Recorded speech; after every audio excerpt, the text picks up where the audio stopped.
Channel of Vadodara.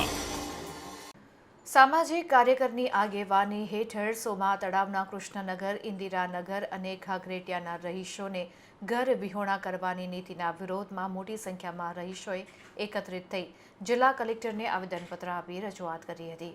વડોદરાના સોમા તળાવ, ઘાઘરેટિયા વિસ્તારમાં આવેલા કૃષ્ણનગર, ઇન્દિરાનગર તથા ઘાઘરેટિયાના રહીશોનું ઘર વિહોણા કરવાની નીતિનો વિરોધમાં સામાજિક કાર્યકર ભરત રોહિતની આગેવાની હેઠળ કૃષ્ણનગર, ઇન્દિરાનગર, ઘાઘરેટિયાના મોટી સંખ્યામાં રહીશો સૂત્રોચ્ચાર સાથે જિલ્લા નિવાસી કલેક્ટરને આવેદનપત્ર આપી રજૂઆત કરી હતી અને ઉમેર્યું હતું કે સોમા તળાવ બ્રિજ નીચે કૃષ્ણનગર, ઇન્દિરાનગર તથા ઘાઘરેટિયા આવેલું છે। આ લોકો આ જગ્યાએ છેલ્લા 50 વર્ષ ઉપરાંતથી 3000થી વધુ પરિવારો વસવાટ કરતા આવેલા છે।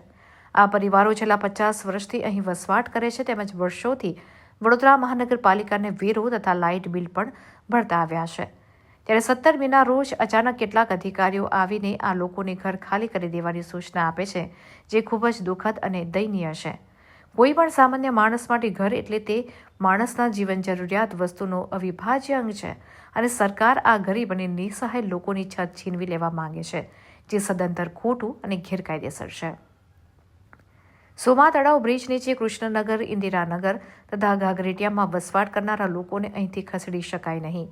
વડોદરા કોર્પોરેશનના સત્તાધિકારી પોતપોતાના માનીતા બિલ્ડર માટે જગ્યા ખાલી કરાવવાનો પ્રયત્ન થઈ રહેલો છે, જેથી મોટી સંખ્યામાં રહીશોએ એકત્રિત થઈ જિલ્લા કલેક્ટરની સામે ઘર વિહોણા નહીં કરવામાં આવે તેવી માંગ કરી હતી।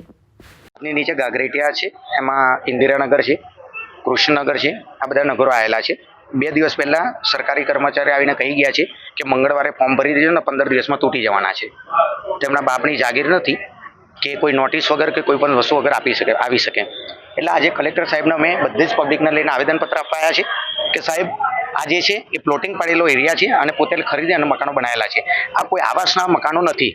એટલે આ લોકોએ જે ધમકીભર્યા શબ્દોનું ઉચ્ચારણ કર્યું છે એને અમે નકારીએ છીએ અને સાહેબને કીધું છે કે જો એવી રીતે કરવામાં આવશે, બુલડોઝર કે કંઈ પણ લઈને આવશે તો અમે બધા સૂઈ જશું। એની જવાબદારી જે તે સરકારની રહેશે। એના માટે આજે આવેદનપત્ર અપાયા છે। માંગણી એ જ છે કે કોઈ પણ વ્યક્તિ ત્યાં પેસો ના જોઈએ। અમે સારી રીતે રહીએ છીએ અને અમે રહીશું। તમે અમુક પાણીનું બાળ આવ્યું તો કયા હતા? વોટ લેવા જ આવ્યા છે। અમે જીવી લઈએ છીએ। ત્યાં સાપ નીકળતા હતા, આટલા પાણીમાં બી ગયા છે, કોઈ દેખવા નહીં આવ્યું। તો સોનાની લંગડી તમે ત્યાં મીટ ના માંડતા ને તો અમારી નજર તમારી ઉપર રહેશે। કેટલા વર્ષથી ત્યાં રહો છો? 40 થી 50 વર્ષ થયા। 40 થી 50 વર્ષ।